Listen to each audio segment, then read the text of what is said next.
Bonjour à tous. Emmanuel Macron va s'exprimer mardi 9 novembre à 20 h sur tous les écrans, sur toutes les ondes. Que va-t-il annoncer? Alors, il parlera, on nous a dit, essentiellement de la crise sanitaire, on avait compris. Quelles sont les coulisses de cette intervention, de cette allocution? Pourquoi ça n'est pas forcément une mauvaise nouvelle? Je vais vous expliquer que ce n'était pas prévu et qu'il y a là quand même un aveu de faiblesse et de précipitation, un peu un sauf qui peut. Il semble bien quand même que le doute s'est immiscé dans les esprits qu'on n'est plus il y a 3 mois. Il y a de la controverse, il y a de la polémique, il y a du débat, il y a du doute, y compris même au sein du Parlement, ce qui n'était pas gagné du tout d'avance, même si évidemment pour l'instant ils n'ont pas pu stopper, on n'a pas stoppé encore leur sombre projet. On va revenir sur cette allocution macroniste, covidiste et sur les implications pour notre résistance évidemment, alors que ce samedi après-midi, dans le cortège national unitaire, nous sommes en train de parler notamment des blocages, des manifestations directement devant les écoles, les collèges, les lycées, etc., et qui s'additionnent au cortège et aux manifestations absolument essentielles. Je vais vous demander de continuer à signer et relayer la pétition sur les médecins de plateau à la télévision. Ça fait partie du problème, ce monopole incroyable à des gens à qui on ne demande jamais les liens d'intérêt, voire les conflits d'intérêt. Allez sous la vidéo en lien en description. Il faut la signer et la partager si vous ne l'avez pas encore fait. Je vous demande également de vous abonner à cette chaîne YouTube. Nous allons bientôt arriver à 300 000 abonnés, ce qui est gigantesque. Plus il y a d'abonnés en proportion de ceux qui regardent les vidéos, plus les vidéos se diffusent mécaniquement, facilement. Vous voyez, ça, ce sont les algorithmes de YouTube, comme on dit. Donc il faut vous abonner. Profitez-en pour appuyer sur la petite cloche pour recevoir les notifications des nouvelles vidéos. Profitez-en en même temps. Venez dans cette énorme dynamique populaire de libération nationale pour notre France souveraine, pour notre France belle, juste, où on vit bien, libre, indépendante, puissante, qui a un avenir pour les jeunes, pour tout le monde, pour ces belles valeurs et ce beau combat. J'ai besoin de vous. On ne peut pas y arriver seul et vous ne pouvez pas non plus y arriver seul. Alors il faut qu'on trouve ensemble des moyens d'action et on les trouve. Voilà. Et en plus dans la chaleur humaine. Alors le lien pour adhérer ou réadhérer aux Patriotes, avoir cette carte orange de résistance, ce lien se trouve sous la vidéo en description, se trouve également en commentaire épinglé et en fin de vidéo en cliquant là ou là sur l'écran, vous choisirez. Sous la vidéo en description, également un lien pour faire un don de soutien aux Patriotes, mouvement qui a 0 centime de subvention publique, ni de l'État, ni des banques, rien, que les adhérents et les donateurs. Donc le lien pour faire un don de soutien aux Patriotes se trouve sous la vidéo en description. Adhésion, réadhésion, don, ça permet pour vous une défiscalisation aux 2/3, pensez-y. Voilà. Donc bravo d'avance à ceux qui font un don de soutien au mouvement pour permettre toutes ces actions qui coûtent très cher. Et bravo aussi à ceux qui adhèrent ou reprennent leur adhésion annuelle. Alors, que va-t-il annoncer Emmanuel Macron? Nous avons appris effectivement qu'il allait parler, qu'il allait intervenir le mardi 9 novembre à 20 h. Et c'est d'abord RTL qui avait donné cette information le 5 novembre, confirmée par l'Élysée en soirée. Et RTL cite un ministre anonyme, je cite « Le président est très inquiet de la situation sanitaire ». Donc ça va être solennel, évident. C'est sa première intervention solennelle d'ailleurs depuis l'intervention folle et tyrannique du 12 juillet, vous vous en souvenez. Bon. Alors pourquoi? Est-ce que c'est lié à une énorme, imaginons peut-être une énorme reprise épidémique Covid? Alors on va regarder les courbes officielles, tout simplement, je vais vous les montrer. D'abord le nombre de cas en France. Alors, vous voyez, là c'est depuis le début, depuis 18 mois, donc là on en est là. Ça c'est censé être la 5e vague. L'énorme reprise. Ça, c'est le nombre de cas. Et le nombre de morts, vous allez voir, c'est encore plus flagrant. Voilà, nombre de morts. Déjà, 4e vague, ça, c'est le nombre de morts. Vous avez... Bon, là, c'est là. On en est là. Vous n'arrivez pas à distinguer du, du zéro. Bon. Voilà, vous êtes taquin. Alors, voilà, donc c'est ça. Donc ça, non. Ça, c'est un argument à balayer parce qu'on voit bien, ce que je vous montre là, c'est les chiffres officiels. La réalité des chiffres en France, Covid. Bon. Donc il n'y aurait jamais eu en tout cas une intervention solennelle d'un président de la République pour une reprise entre guillemets si faible, voire quasi invisible. Non. Macron intervient, par opportunisme purement politicien, c'est la date du 9 novembre qui m'y a fait penser. Pas du tout choisi au hasard. Il interviendra en soirée du 9 novembre. Or le 9 novembre, c'est le jour anniversaire où on commémore la mort du général de Gaulle, 9 novembre 1970. Donc c'est les 51 ans cette année. Moi, comme chaque année, je vais à Colombey-les-Deux-Églises, mais cette année, il y aura embouteillage à Colombey-les-Deux-Églises, des gens qu'on ne voit jamais normalement, parce qu'il y a élection présidentielle normalement dans quelques mois. Donc il sait, Macron, que ce 9 novembre, la parole va être beaucoup donnée pendant toute la journée à ses opposants.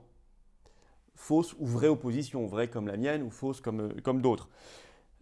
Et il veut donc en soirée reprendre la main. Donc ça, d'abord, il y a de l'opportunisme purement politicien, très très macroniste. Ça, c'est très macroniste. Deux, plus fondamentalement, il intervient parce qu'il sent que le doute s'immisce. Et c'est pour ça que ce n'est pas forcément une mauvaise nouvelle, cette intervention. Pas forcément un mauvais signe, en tout cas. Il sent bien, pour un tas de raisons que je vais vous donner maintenant, très récentes, que le doute s'immisce dans les esprits vraiment d'un nombre croissant de Français. Et il veut reprendre en main le narratif. Resserrer la vis. Mais pour ça, il doit reprendre en main le narratif. Parce qu'il y a des polémiques, il y a des controverses, il y a des débats, il y a des doutes chez les gens qui, il y a encore 2-3 mois, ne doutaient pas. Cette semaine, en effet, regardez le contraste entre d'un côté le professeur Raoult humilié au Conseil de l'Ordre à Bordeaux ce 5 novembre, ils lui font même attendre devant la porte, ils ne lui ouvrent pas pendant une demi-heure. De l'autre côté, les révélations incroyables du British Medical Journal, je vous ai fait des vidéos là-dessus, sur le Pfizergate, le scandale Pfizer, dont Véran et Macron ne veulent pas parler. Mais les gens en entendent parler. Plus la vérité qui avance sur Anthony Fauci aux États-Unis. Hein. Ça avance plus lentement en France parce que les grands médias n'en parlent pas du tout, mais moi je fais avec d'autres des vidéos pour vous informer. Et puis on a vu que c'est même moins facile qu'avant, même au Parlement. Souvenez-vous comment la loi de juillet avait été adoptée en 2 temps, 3 mouvements, très facilement, sans débat. Tout le monde avait voté exactement ce que voulait le gouvernement tout de suite. Là, il y a eu des navettes, Sénat, Assemblée. Nous, on a fait des manifestations systématiquement pour faire pression et ça fonctionne. Et des majorités de 29 voix, beaucoup plus faibles qu'avant. Avant, c'était 200 voix d'avance, plus du tout le cas. Et puis le débat sur les effets secondaires avance énormément. Même quelques grandes émissions comme l'heure des pros ont donné la parole à des victimes, etc. Ça, c'est nouveau aussi. Et puis, Macron voit qu'avec l'histoire de la 3e dose, il y a des doubles vaccinés qui commencent à douter, ce qui n'était pas le cas avant. Et puis, il y a ce débat sur la situation hospitalière, cette révélation, eh bien, il y a une dizaine de jours de cette étude du Conseil scientifique qui date du 5 octobre dernier, qui démontre qu'actuellement, 20% des lits à l'hôpital français sont fermés faute de soignants. Les effets de la résistance. Les groupes, j'ai vu les Mamans Louves, très bien, j'ai vu nos manifestations, nos cortèges, j'ai vu l'Association de défense des élèves étudiants, l'ADE, qui faisait des manifestations devant les rectorats, les écoles, les collèges, les lycées. Les collectifs de travailleurs suspendus et vaccinés sous contrainte, qu'aussi on a créé dans la foulée des manifs, qui fédèrent. Bref, il se passe des choses et Macron doit reprendre en main. Le doute s'installe. Les blocages qui arrivent, les victoires outre-mer, en Martinique, en Nouvelle-Calédonie. Victoire au Québec également, où ils ont mis fin, ils ont renoncé à l'obligation vaccinale dans les hôpitaux cette semaine. Tout ça cumulé, ce grand dévoilement, la résistance qui ne plie pas, alors que Macron comptait certainement à ce que les gens se découragent, arrêtent, etc., ce qui est la pire des sottises. Parfois, les mouvements populaires durent des années avant de gagner dans l'histoire. Eh bien, tout ça, ça a forcé Macron à essayer de reprendre le contrôle du narratif, du récit, et de reboucher cette brèche par laquelle le doute s'infiltre. Ce qui me paraît peine perdue. Une fois que quelqu'un se met à douter, c'est difficile de le faire revenir dans son état de zombie d'avant. Très difficile. Alors que va-t-il annoncer Macron? Alors on nous dit sûrement l'intégration de la 3e dose au pass sanitaire. Enfin ça, c'est pas une surprise, j'avais prévenu dès le départ. Et c'est même pas la 3e dose en fait, c'est 2 doses par an à vie, si on laisse faire ça. Alors plus ou moins directement, puisque RTL, d'après RTL le 5 novembre, je cite, il pourrait annoncer la 3e dose obligatoire pour les plus fragiles. En tout cas d'abord. Ce qu'il appelle les plus fragiles, c'est les plus de 65 ans, ça fait quand même beaucoup de monde, plus les personnes qui sont en situation de handicap ou qui ont des comorbidités, etc. Est-ce qu'il pourrait carrément transformer le pass sanitaire en pass purement vaccinal en retirant les tests? Ça, c'est ce que souhaite Christophe Barbier, qui l'a dit, l'éditorialiste, en ce sens, le 5 novembre sur BFM TV. Je vais revenir d'ailleurs sur une autre déclaration de Christophe Barbier. En tout cas, ce qui est certain, c'est que cette histoire de 3e dose, ça va mettre des millions de nouveaux Français dans le boycott, parce qu'ils avaient leur 2 doses, mais ils ne feront pas la 3e, donc ils n'auront plus de pass sanitaire. Donc le boycott et la résistance. Ça, c'est extraordinairement bon. Est-ce qu'il ira sur des mesures, Macron, type reconfinement, couvre-feu? Peut-être, tout est possible. Peut-être couvre-feu d'ailleurs, oui. Dans tous les cas, il le sait, qu'il le sache en tout cas, ce ne sera plus respecté. Nous ne changerons rien à nos vies. Nous ne changerons rien à nos rassemblements en extérieur. Confinement, couvre-feu ou pas. Fini, ça, on ne rentrera plus à la niche. J'ai averti depuis longtemps. Et nous sommes des millions dans cet état d'esprit. Est-ce qu'il va annoncer une évolution brutale à l'australienne? Vous savez que la brutalisation des gens, c'est un peu ce qu'a demandé Christophe Barbier, toujours sur BFM TV ce 5 novembre. Je le cite, l'éditorialiste. Il veut qu'il il veut que soit demandé, je cite, aux organismes et administrations qui ont les noms des non-vaccinés de donner ces fichiers à des brigades, agents, équipes qui vont aller frapper à leur porte. Fin de citation. Ça, c'est très australien. Dans tous les cas, quoi qu'il annonce, il va devoir, pour s'imposer, réactiver le contrôle par la peur. Le maître mot, c'est la peur, vous le savez. Il va être aidé en ce sens, bien sûr, par l'OMS, dont le directeur Europe, Hans Kluge, ce 4 novembre, a déclaré ceci. Et ça rentre bien dans le narratif. Je cite Hans Kluge. Le rythme actuel de transmission dans les 53 pays de la région européenne est très préoccupant. Nous pourrions avoir un autre demi-million de décès dus au Covid-19 dans la région européenne d'ici février 2022. Fin de citation. Ça, c'est l'OMS. Là, quand l'OMS fait ce genre de prévision apocalyptique, elle est dans sa mission oligarchique de participer au récit de la panique, ce qui sert Macron. Donc Macron va s'appuyer sur ça, il va le citer, vous allez voir forcément. Mais il est là pour essayer de colmater la brèche. Et ça, c'est un signe, un aveu de faiblesse. N'oubliez pas ça. D'abord, c'est un aveu de faiblesse, parce que le débat est là. Le doute s'est immiscé dans les esprits. 2. Maintenant, contrairement à il y a 3 mois, 4 mois, les outils, les instruments de la résistance, ils sont là et ils sont prêts.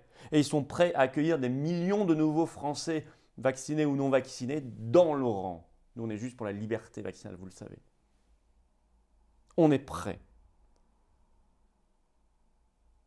Et justement, c'est ça la bonne nouvelle.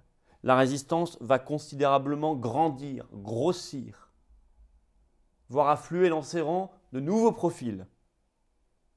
J'en appelle ici à tous les référents départementaux des Patriotes qui font un travail d'ailleurs remarquable, à tous nos adhérents, militants sur le terrain, bénévoles qui depuis des semaines, des mois, plus d'1 an parfois, sont dans les manifestations, les mobilisations, les blocages, les grèves, tout, soyez prêts à les accueillir. Accueillez-les bien, accueillons-les bien.